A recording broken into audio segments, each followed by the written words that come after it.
Oi, meus queridos, cá estamos nós aqui para mais uma aulinha de biologia. Finalizamos então a parte aí de genética e agora a gente vai adentrar a parte de evolução, que é uma parte mais de leve e é bem mais teórica, né? A gente está lidando agora mais com contas, etc, mas agora vai ficar mais de boa. Então vamos lá. Existem conceitos que a gente tem que conhecer antes da gente entrar propriamente no assunto evolução.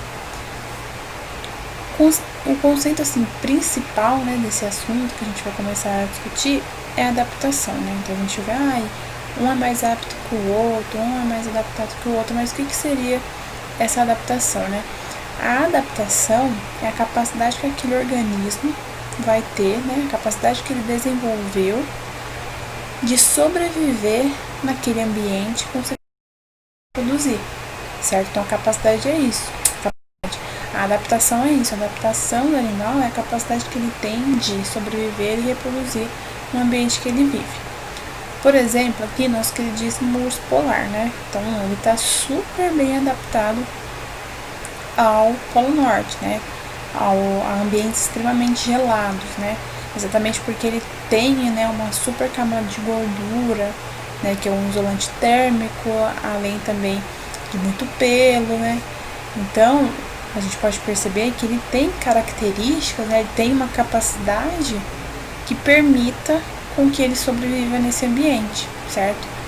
Caso contrário, a gente pegar nós, seres humanos, certo? E jogar a gente lá sem nenhuma roupa de frio. Sem roupa nenhuma, né? Igual ele não tem roupa nenhuma. A gente também não. A gente não está apto a viver naquele tipo de ambiente, ok? E da onde saiu a origem desse conceito, né, de adaptação? Bem lá no início, né, quando surgiu aí os primórdios, né, da onde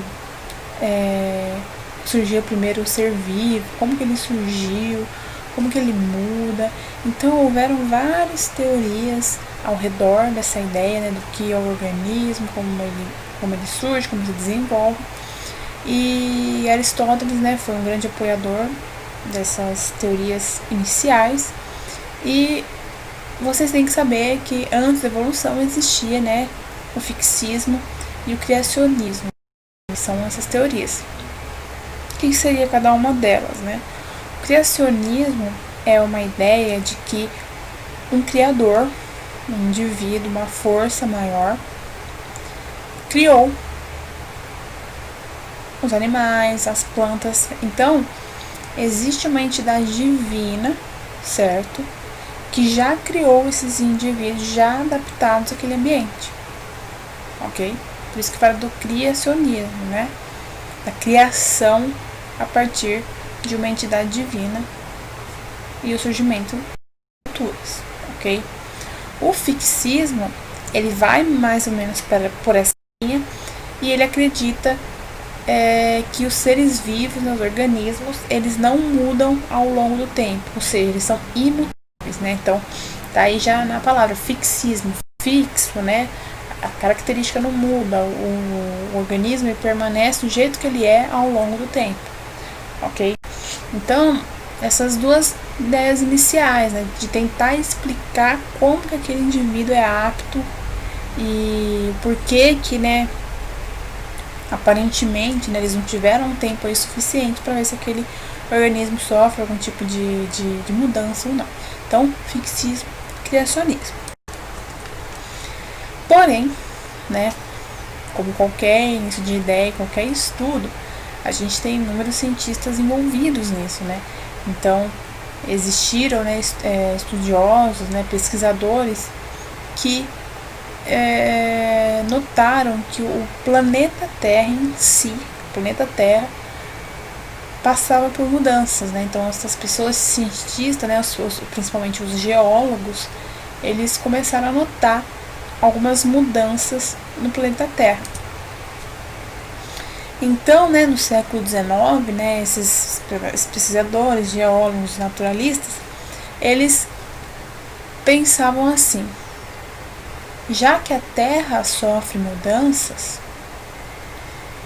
os seres vivos podem ser afetados afetados também por essa mudança, né? Eles também podem sofrer alguma alteração devido ao que está acontecendo com o planeta Terra. Então, eles achavam que essa mudança que afetava o planeta Terra também afetava os seres vivos, perfeito? E isso, né, esse conjunto de outras ideias começou a dar corpo ao evolucionismo, ok? Ou também, né, mais comumente chamado de transformismo, certo? Então, o que seria a evolução biológica, né? A evolução biológica, ela busca explicar a mudança, né, as mudanças e alterações que as populações de seres vivos vão sofrer ao longo do tempo.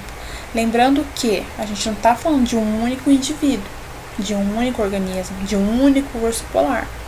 A gente está falando de uma população de vários organismos, de vários ursos polares que vão sofrer essas mudanças ao longo do tempo, certo?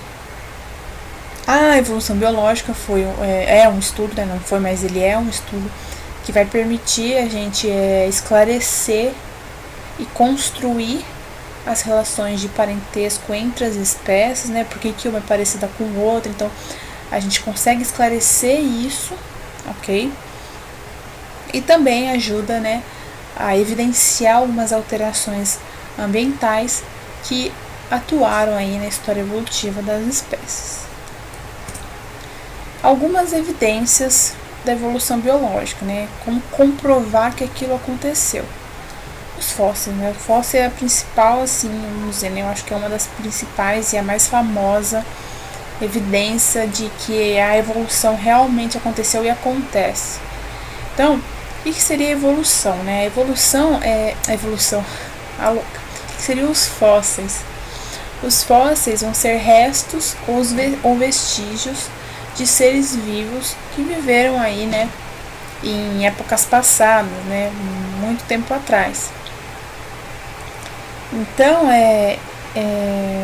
esses fósseis, né, eles passam por processos, assim, muito raros, né, tipo, muito delicados e de muita demora para eu ter esse fóssil. Então, é muito difícil, é muito raro eu encontrar um fóssil, exatamente porque o processo dele, o processo de formação de um fóssil, é muito delicado, é muito demorado, perfeito? E a gente tem tipos, né? A gente tem tipos de fósseis, a gente tem tipos de processos que fazem, né, ocorrem, né, acontecem para futuramente eu ter um fóssil ali. Então, quando a gente está falando aí de restos, né, a gente está falando que fósseis são restos ou vestígios de seres vivos. O que seriam esses restos? Os restos seriam qualquer estrutura que sobrou do organismo após a morte dele.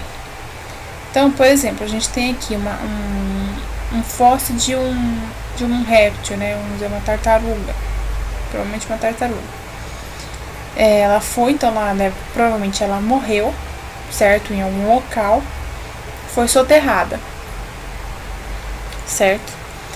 Todas as partes moles dela, então cabeça, pata, barriga dela, decompôs, virou pó, virou matéria orgânica, absorveu, o solo absorveu e só sobrou o casco, certo? Então é um resto dessa tartaruga que sobrou, que é o que está sendo mostrado aqui na figura B, ok?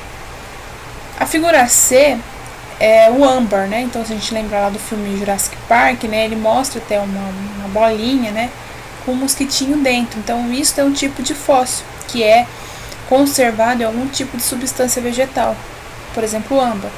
No âmbar, a gente tem a conservação de partes moles, né? A gente tem a conservação do organismo inteiro, beleza?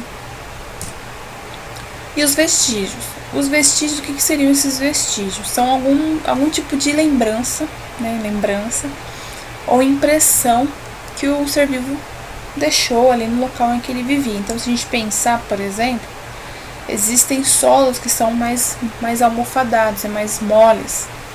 Então, vamos supor, na época lá do dinossauro, ele tem esse tipo de solo, do mamute, esse tipo de solo, e passou ali, certo? Só que aquele local, depois de um tempo, também foi petrificado, né, devido a alguma alteração ambiental, petrificou aquele solo onde eu tinha pegado o mamute. Logo, o que aconteceu? Eu tenho uma evidência de que aquele bicho passou ali, conservou a pegada daquele animal ali, certo? Então o vestígio é isso. O vestígio eu não tenho nenhum pedaço, nenhum osso, nada do organismo. Eu tenho uma impressão de que ele esteve ali, ok? Então, o que seriam os fósseis, né? É isso que eu acabei de falar, mas só são considerados os fósseis, né? só são considerados fósseis os restos ou vestígios de organismos, né, que tenham vivido antes do surgimento da escrita. Okay? Então, isso são fósseis, aquelas matérias, né, aquelas provas, aquelas evidências que tenham vivido antes do surgimento da escrita, ou seja, muito tempo.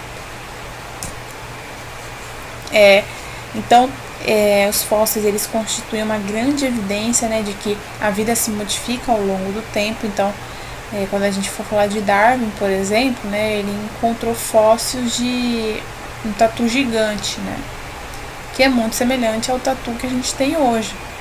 Então, a gente perceber, né, a vida ela se modifica realmente ao longo do tempo, porque antes os animais eram extremamente grandes e hoje eles são mais pequenininhos, certo? Então, isso comprova de que esses organismos, esses animais, eles se modificam ao longo do tempo. Outro exemplo também é a variação do tamanho do crânio, né, dos hominídeos. Então, se a gente vê, por exemplo, nessa figura aqui, né, por exemplo, a gente é o último, né, o Homo sapiens, nós somos Homo sapiens. Os nossos ancestrais, tinham diferentes tamanhos da caixa craniana, certo? Ou seja, mostra que essa espécie, né, os hominídeos, eles sofreram mudanças ao longo do tempo, ok? Semelhança de parentesco, né? Semelhanças de parentesco. Então, vamos entender melhor, né, esse negócio de parecido, né, de um parentesco do outro. Como exemplo, né, o homem e o gato aí. Então, a gente tem aqui do lado uma figura do braço, né, do membro superior do homem e também do gato aqui, né, a pata mais anterior dele. Então, se a gente perceber, os ossos, né, que compõem o braço do homem e a pata do gato, né, o bracinho do gato, eles são muito semelhantes, certo? Mas aí você pensa, mas como que eu consigo explicar essa semelhança, né? Como isso é possível? Então a gente pode dizer, né, que as duas espécies, né, o homem e o gato, eles descendem de linhas evolutivas que são diferentes, só que essas linhas evolutivas apresentam um ancestral em comum, certo? Então, populações de uma mesma espécie animal vão se diferenciar ao longo de milhões de anos. Então, tipo assim, gente, as mudanças que ocorrem numa espécie, na população daquela espécie, não é uma coisa imediata. É uma coisa que vai demorar anos, bilhões de anos, milhões de anos, não vai aparecer agora, ok? Então, através disso, né, dessas linhas evolutivas, que apesar de serem diferentes, terem um ancestral comum, é o que explica a semelhança entre eles, entre homem e gato, por exemplo, ok? Uma coisa que vocês têm que lembrar, né, eu vou falar pra vocês também prestar atenção, é que aquela imagem, né, deixa eu ver se eu coloquei ela, não coloquei. Aquela imagem que a gente conhece, né, tipo, do macaco aqui no canto, ele vai evoluindo, no final dá o homem. Totalmente errada, certo? Essa imagem é totalmente errada. A gente não pode dizer que o homem evoluiu do chimpanzé, do macaco, né? Então o macaco deu origem ao homem, não. Na realidade, a gente é muito parecido com os primatas, a gente tem muita semelhança com eles. Só que o macaco não deu origem ao homem, certo? Essas semelhanças que um tem com o outro é devido a nós termos ancestrais comuns com eles, ok? O macaco não deu origem ao homem, certo? Nós temos semelhanças, nós temos muitas características parecidas com ele exatamente por causa da existência de ancestral comum. A gente teve ancestrais comuns com ele, ok? A mesma coisa que a gente pode perceber é que se o homem tem ancestralidade comum com o macaco, ele também provavelmente tem com o gato, exatamente por causa lá daquela figura do braço. Então o macaco não deu origem ao homem, certo? O homem não evoluiu do macaco. Na realidade a gente tem esse ancestral comum. Então aquela figura aí que a gente vê, né, em jornais, em qualquer lugar, né, totalmente errado. Mas qual das duas espécies o homem apresenta um ancestral comum mais próximo, né? Então a gente está falando do gato e do macaco. De qual que ele tem um ancestral comum mais próximo? Logicamente do macaco, certo? Dos primatas. Nós temos um ancestral comum muito mais próximo com os primatas do que com o gato, ok? Outras evidências, né, para a gente perceber essa semelhança entre os organismos são estudos embrionários. Então, se a gente perceber, a gente tem um embrião de tubarão, de salamandra, tartaruga, galinha, porco e homem. Até um certo estágio, né, de desenvolvimento desse embrião, a gente percebe que eles são parecidos, certo? A gente vê aqui, ó, são bem parecidos, ó, aqui, entendeu? Então, tipo, a gente vê aí que pode ser, né, e obviamente pode existir ancestrais comuns entre esses indivíduos. E um pode ser mais próximo que o outro, ok? Outra evidência de evolução, né, que são os órgãos vestigiais, né? O que seriam os órgãos vestigiais? Os órgãos vestigiais geralmente são aquelas estruturas que apresentam um tamanho reduzido, certo? Um pequeno tamanho, e provavelmente ele não tem uma grande função naquela espécie, né?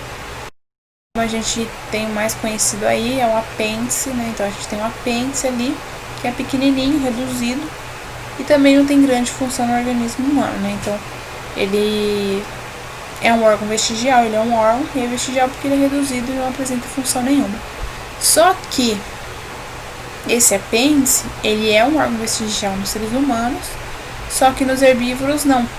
Nos herbívoros, esse apêndice ele é muito mais desenvolvido, exatamente porque ele desempenha uma maior função nos herbívoros, porque o apêndice guarda todos aqueles micro-organismos que são capazes de degradar a celulose, certo? Lembrando que o herbívoro, por exemplo, a vaca, se alimenta de capim, então ela precisa de alguma coisa ali que degrade a celulose para ela absorver os nutrientes.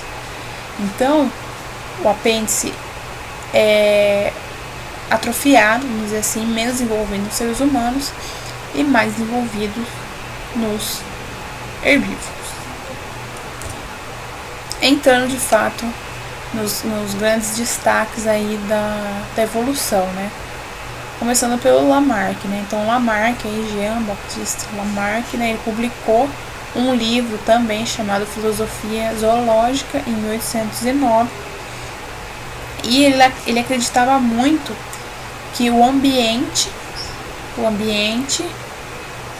interferia no organismo e era o ambiente que causava mudança no organismo, certo? Então, o ambiente apresentava uma necessidade para a espécie, né, para que ela sobreviva, e a espécie respondia a essa necessidade, modificando o organismo dela. Então, vejam que Lamarck diz que o ambiente causa mudança no organismo. Então, o que seria adaptação para Lamarck? Para Lamarck, a adaptação seria o resultado de transformações no organismo mediante uma necessidade imposta pelo ambiente. E essas alterações que o organismo sofria era transmitida posteriormente aos seus descendentes.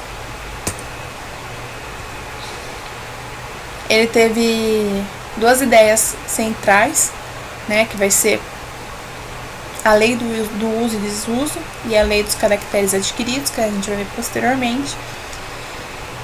E o que seria então, né, essa lei do uso e desuso? Ele dizia que se o animal ele tem uma parte, né, sei lá, um braço, qualquer tipo de estrutura, se ele tem uma estrutura e ele usa muito essa estrutura tende a se desenvolver mais. Porém, se ele tem uma outra estrutura que ele não utiliza para nada, essa outra estrutura tende a se atrofiar e posteriormente sumir, não fazer mais parte do organismo. Então, tá aí, leis do desuso. Se usa, vai se desenvolver e permanecer no organismo, e se não usa, vai atrofiar e sumir daquela espécie. Um grande exemplo que ilustra isso são os ancestrais das cobras e das girafas. Então, o Lamarck acreditava, né, que tipo assim, os ancestrais das cobras, né, tinham patas, e como eles caminhavam, né, se locomoviam por baixo da terra, em caverninhas, né, em canais subterrâneos, as pernas acabavam que dificultavam a locomoção desses répteis. Então esses indivíduos, eles deixavam de usar as perninhas, e essas perninhas acabavam sumindo, e daí a gente tem as cobras sem perna hoje, ok? E no caso da girafa, é que assim, só existiam girafas de pescoço curto, e que se alimentavam ali de arbustos.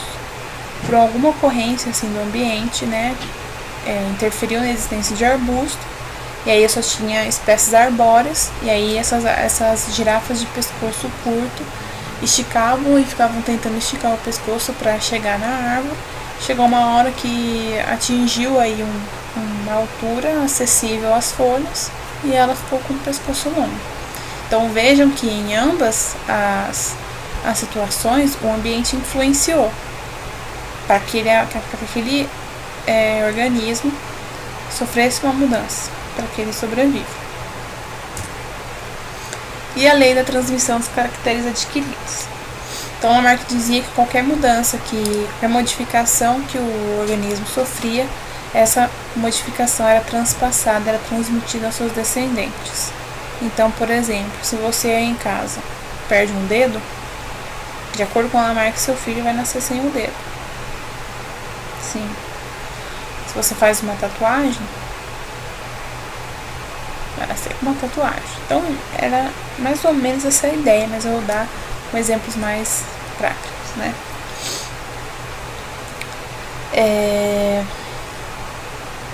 Então, isso que a gente falou, né, da girafa do rato. Da girafa e da cobra. A cobra perdeu os bracinhos, né, as patinhas.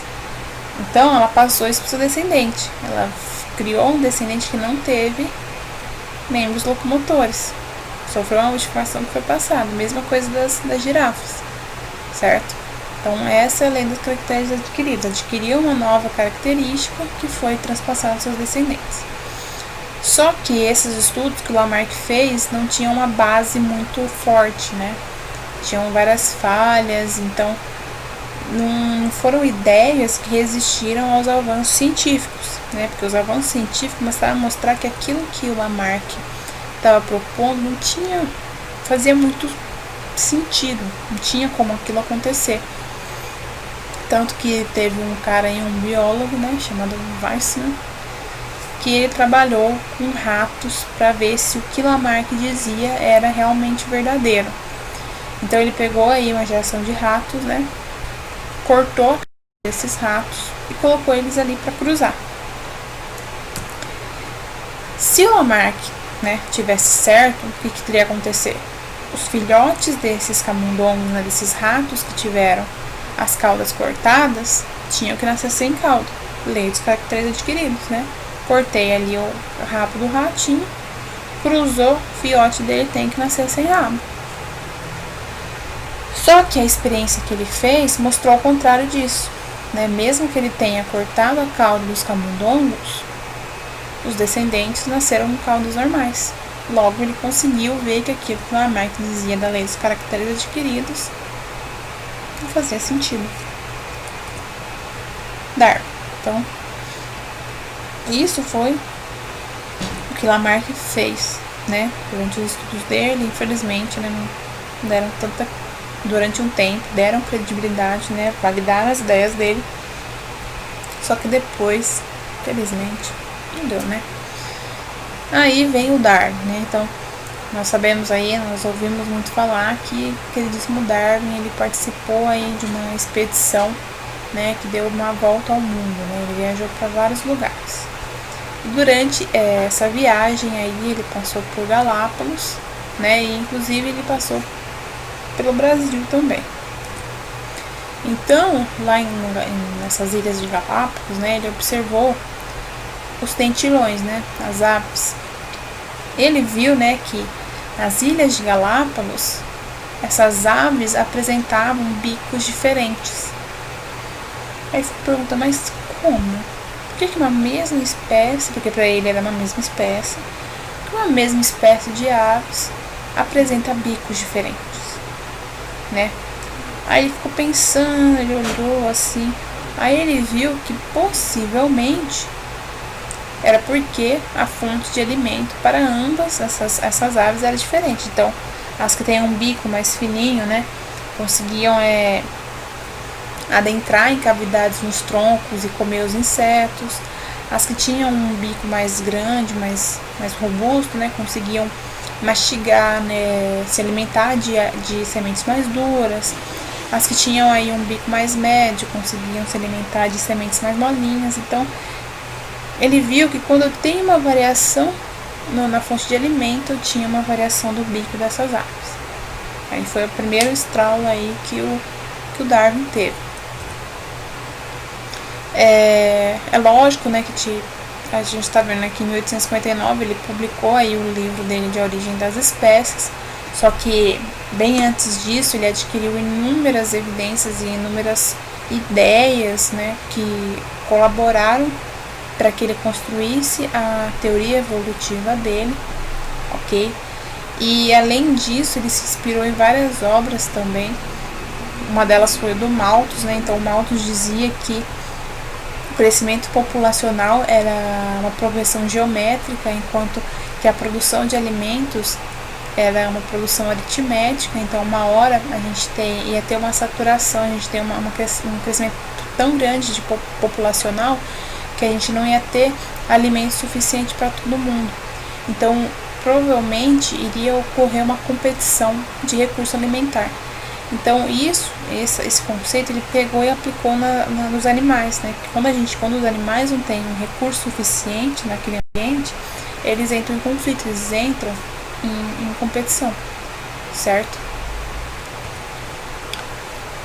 Então, é o que eu acabei de falar para vocês do Malthus, né, que mostrava a grande diferença entre o crescimento da população humana e a produção alimentar. E daí com isso o Malthus, né, ele dizia, né, na obra dele que futuramente haveria uma grande luta pela sobrevivência. A teoria de Darwin, então, ela está baseada, né, em 3 ideias, que a primeira seria a variabilidade. Então ele acreditava que os indivíduos de uma espécie eles não são idênticos, certo? Existe aí algumas diferenças de características entre eles. E a seleção natural, né? Então, nem todos os indivíduos da mesma espécie apresentam características que propiciam a sua sobrevivência. Então, o ambiente, ele selecionaria os indivíduos mais aptos, que seriam aqueles portadores de características que favoreceriam a sobrevivência e a sua reprodução no local. Então vejam que não é o ambiente que está falando muda, igual Lamarck pensava. Na realidade, o que Darwin pensava era que o ambiente tinha suas características. E essas características, várias características, né, a que selecionaria os indivíduos mais altos. Então, se aquele indivíduo ele consegue viver com essas características, beleza. Se ele não consegue, felizmente aquele lugar não vai ser para ele. Então vejam que são perspectivas diferentes. Lamarck não dizia que o ambiente mudava o organismo. Quem dizia isso era Lamarck. Ok? E a terceira ideia é a de adaptação, que a gente falou até no início da aula. Então, a adaptação, né, vai ser o resultado da ação da seleção natural, que vai agir sobre a variabilidade da espécie. Então, tem uma grande variabilidade nessa minha espécie A. Alguns vão se adaptar ao ambiente, outros não vão. Quem diz que vai, quem diz que não? A seleção natural, certo? E aqueles que forem selecionados positivamente é os que estão adaptados ao ambiente, ou seja, têm capacidade de sobreviver e reproduzir naquele local, perfeito?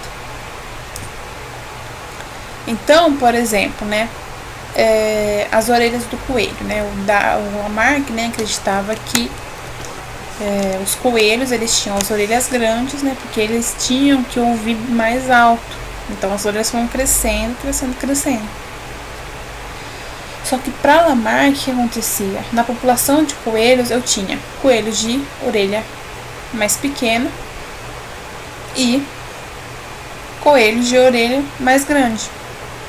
Se a gente pensar, os coelhos que têm orelha mais grande, eles conseguem ouvir melhor uma própria aproximação de alguma coisa, certo? Enquanto os que têm orelha menor têm a audição mais afetada, né? Não conseguem ter essa percepção de audição mais como posso dizer, mais afinada.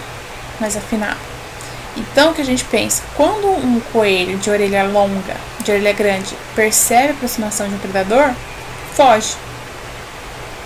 Enquanto que o da orelha pequena, ele não tem essa potência na audição, então ele acaba morrendo porque ele não consegue perceber a aproximação do predador, certo? Então, foram aí predados os coelhinhos pequenos, né, a seleção natural agindo naquele ambiente, enquanto que os de orelha grande foram selecionados beneficamente porque eles têm essa característica, ok? Na questão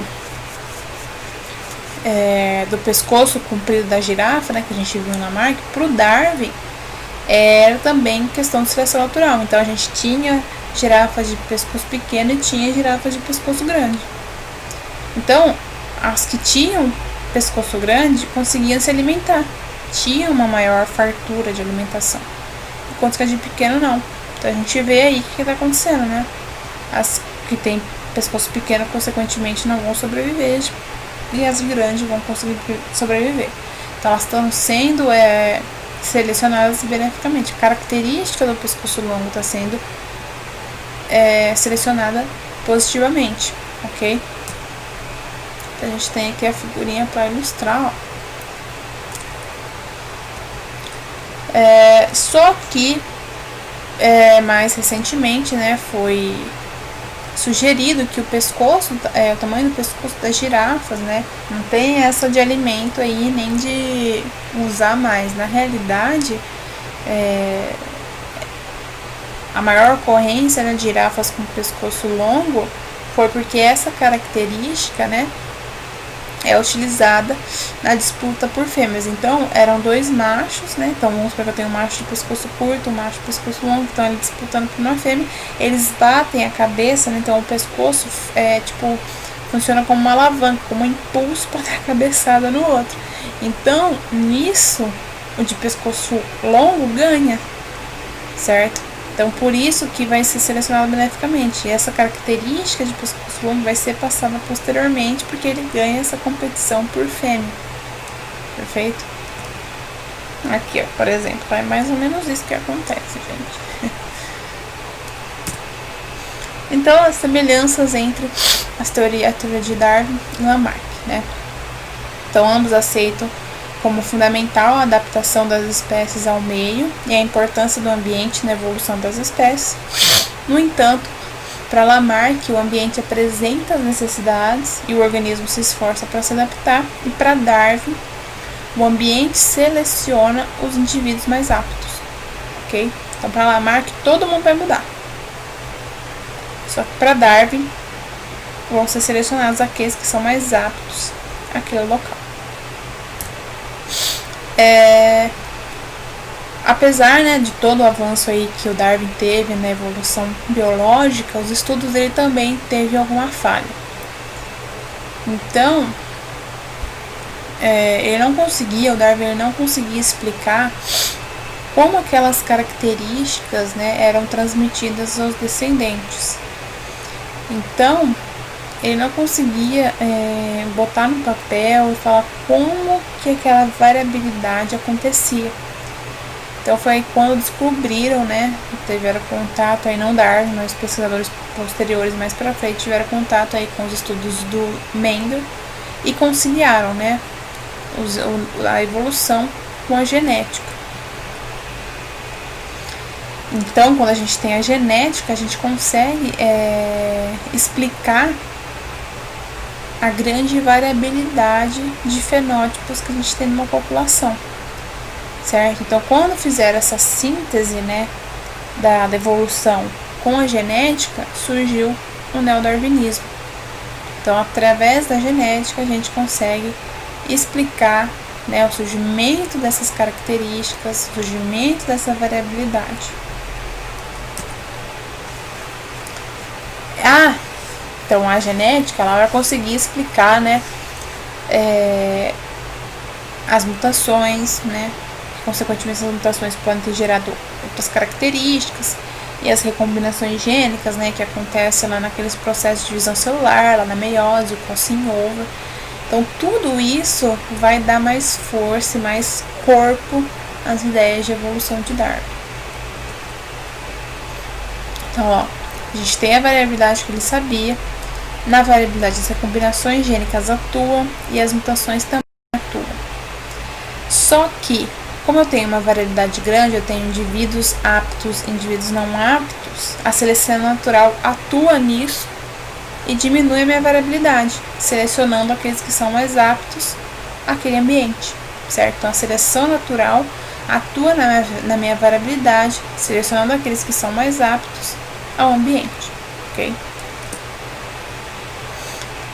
Dois exemplos clássicos aí de neodarwinismo é o melanismo industrial, né? Então, lá na Revolução Industrial, a gente tem tinham, né? Não sei se tem ainda, dois tipos de mariposa, né? Essa mariposa, a branca, aqui, ó, e a preta. Antes da Revolução Industrial, as brancas, né, elas se camuflavam nas minhas árvores cheias de líquido. Então, vocês vejam, né, que tem mais destaque na preta do que na branca. Então, a branca, ela ficava invisível aos olhos do predador, certo?